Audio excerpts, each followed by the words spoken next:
دا هغه خلق دي چې د هدایت په بدله کې گمراهي واغستلا او د بخانه په بدله کې عذاب واغستلو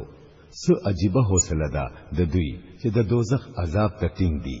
د دې ټولو وجہ دا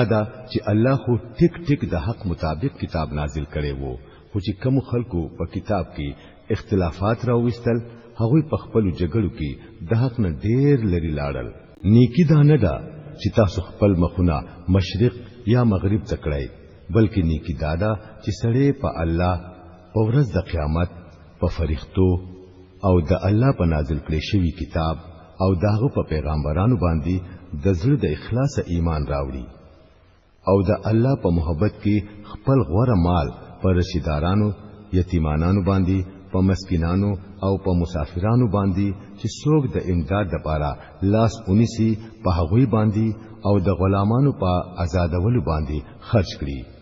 منځ قائم کړي او زکات ورکړي او نیکان هغه خلک دي چې کله وعده وکړي نو هغه پوره کوي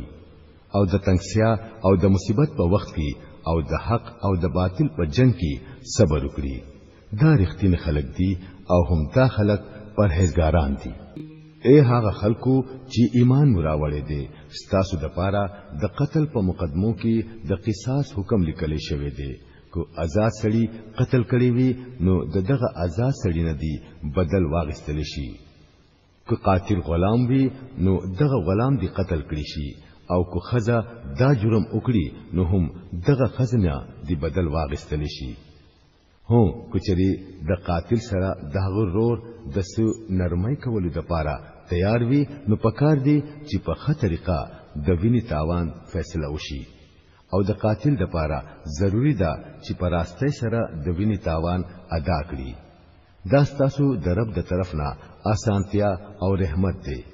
د دین رستهم کچا زیاته وکړو نو داغه د پاره دردناک سزا ده